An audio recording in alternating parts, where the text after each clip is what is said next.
পটিয়ায় মেয়াদোত্তীর্ণ diaper বাজারজাতকরণে 2,50,000 টাকা জরিমানা। চট্টগ্রাম প্রতিনিধি মোহাম্মদ জসিমের তথ্যচিত্রে দেখুন বিস্তারিত।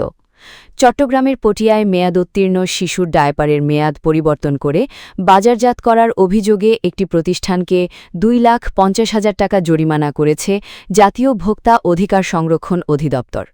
বৃহস্পতিবার 20 অগস্ট 2026 জাতীয় ভোক্তা অধিকার সংরক্ষণ অধিদপ্তর চট্টগ্রাম বিভাগীয় এবং জেলা কার্যালয় এবং পটিয়া থানা পুলিশের সমন্বয়ে পটিয়ার পাচুরিয়া মোড় এবং হালিমখার চর এলাকায় নিয়মিত বাজার তদারকি অভিযান পরিচালনা করা হয়। অভিযানকালে হাক্কানিয়া পেপার অ্যান্ড পাল্প মিলে আমদানিকৃত বেবি ডায়াপারের মেয়াদ ফেব্রুয়ারি 2026-এ শেষ হলেও কৌশলে মেয়াদ মুছে ফেব্রুয়ারি 2027 ও ডিসেম্বর 2028 বসিয়ে বাজারজাত করার বিষয়টি উদ্ঘটিত হয়। এই অপরাধে প্রতিষ্ঠানটিকে ভোক্তা অধিকার সংরক্ষণ আইনে 2,50,000 টাকা জরিমানা করা হয়। পাশাপাশি প্রায় 32 লাখ টাকা বাজার মূল্যের মেয়াদ উত্তীর্ণ প্রায় 20,000 পিস বেবি ডায়াপার কেটে ধ্বংস করা হয়। এছাড়া পাচুরিয়া মোড়ের খাজা হোটেলকে অপরিচ্ছন্ন ও অস্বাস্থ্যকর পরিবেশে খাদ্যপণ্য রান্না ও উৎপাদনের দায়ে 5,000 টাকা এবং একই এলাকার ক্যাফে ফুলবনকে পণ্যের মেয়াদ যথাযথভাবে উল্লেখ না করা ও অস্বাস্থ্যকর পরিবেশে খাদ্যপণ্য প্রস্তুতের দায়ে 10,000 টাকা জরিমানা করা হয়।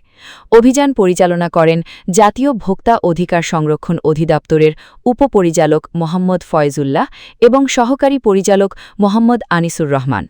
জনস্বার্থে এ ধরনের তদারকি কার্যক্রম অব্যাহত থাকবে বলে জানিয়েছে জাতীয় ভোক্তা অধিকার সংরক্ষণ অধিদপ্তর। দিয়ে এটা বিক্রি করছে। তো আমরা এখানে এসে এটার সম্পূর্ণ সত্যতা আমরা পেয়েছি। আমরা দেখলাম যে 2026 সালের ফেব্রুয়ারি মাসে মেয়াদ উত্তীর্ণ হয়ে গেছে এই ডায়াপারগুলির। এখানে অনেকগুলি ডায়াপার, যদি আপনাদেরকে বলি 20,000 পিস, এটা ওনারা যেটা বলছেন আমরা ধারণা করছি 20,000 পিস হবে, যদিও আমরা গুনতে পারিনি। তো সেই ডায়াপারগুলির মেয়াদ চলে গেছে 26 সালের ফেব্রুয়ারিতে। তো তারা এটা পর্যায়ক্রমে দাম মেয়াদটা ম্যানিপুলেশন করেছে 27 সালের ফেব্রুয়ারি মাস পর্যন্ত করেছে। আবার কিছু ডায়াপার 28 সালের ডিসেম্বর মাসে করেছে।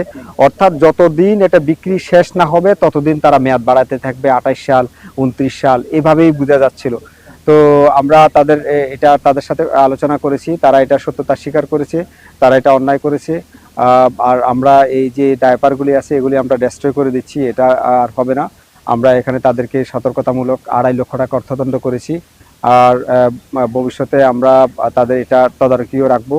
আর বাজারে যেগুলি এর মধ্যে চলে গেছে আমরা তাদেরকে নির্দেশনা দিয়েছি, তারা যেন সেগুলি উইথড্র করে নিয়ে আসে।